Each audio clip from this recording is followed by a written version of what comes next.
this Poisson look very similar.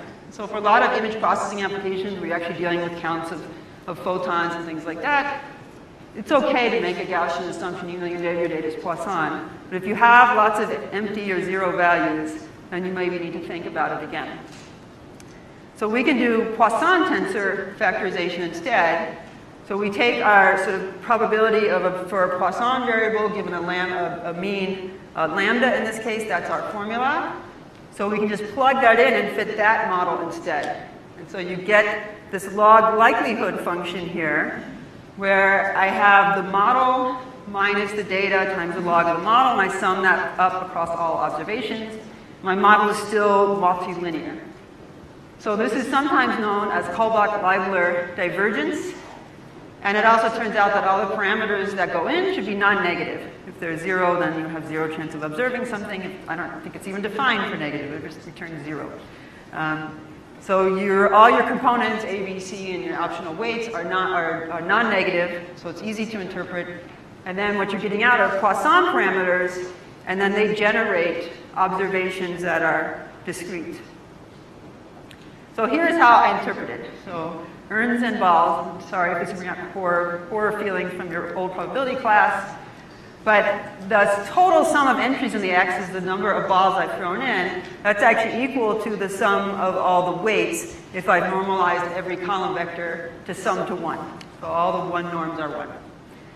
So I can think of the probability of picking the second component is proportional to its weight, the lambda value. So I pick a component using a random die.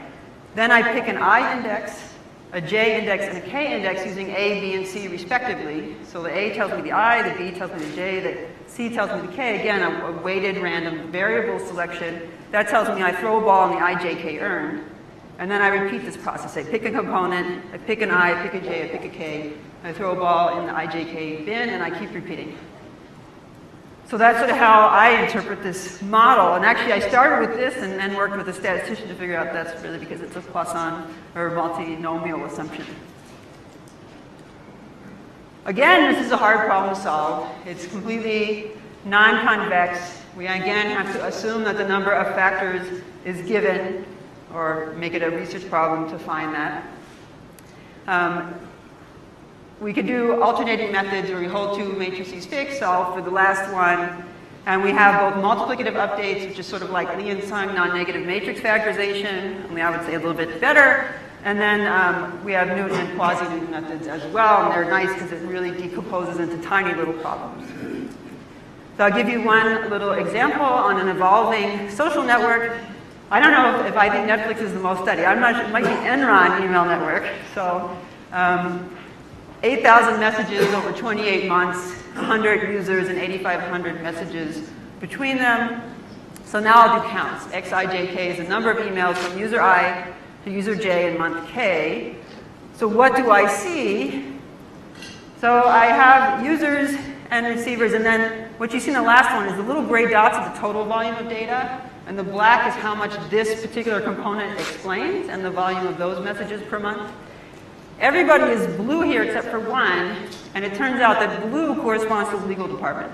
Tensor factorization didn't know this. It just turns out that this is all the legal people emailing with each other. So that was kind of neat. That just popped out. And then circle means female, triangle means male. It's mostly female members of the legal department emailing each other. So that was the first component. Component 3, solid means senior. It's only 57% of the people. This is all the senior people talking to each other. And this one's sort of interesting because it's a peak a few months before the SEC investigation is announced. Perhaps when they found out about it. I'm not sure. You could go back and read the emails. And then one more. The first one was all legal. This is all the people who are not in the legal department talking to each other. So it was really interesting. There was someone had proposed that it naturally breaks up by these groups, and I said, I don't know if I believe that.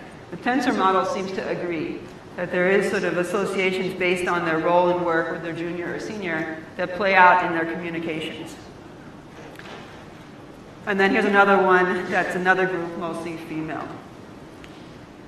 There's a lot more you can say about tensor factorizations. I just talked about my favorite one, the CP factorization. There's lots of other types, sort of pictured here.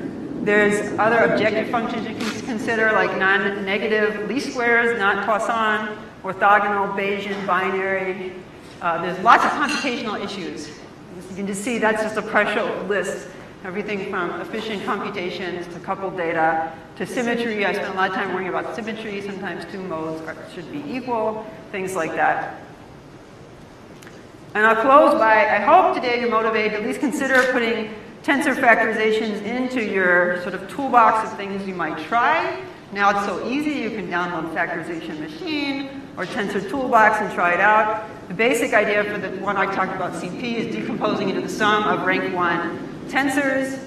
It's typically computed using an all-at-once approach for you can typically use a compute using alternating least squares or all-at-once optimization. We also talked about Poisson factorization, and sort of my message there is think about what's the right way to model your data before you just slap a model onto it. Think about the objective function that you're using. And there's many open problems left to solve. That's why there's so much activity in this area. Lots of applications, lots of stuff about computing with sparse tensors. And I will say scalability and parallelism is doable. There's some papers on it. We've done it in my lab. But in practice, I have found that it's often a good idea to first look at a subset of your data, especially if you're trying to get understanding of your data, a subset of your data, and do your tensor factorization on that, rather than trying to slap it on every piece of data you've ever collected over 10 years. Just our experience that is usually more meaningful in terms of getting understanding, and happy to talk with anyone offline if you have further questions. I'll be around.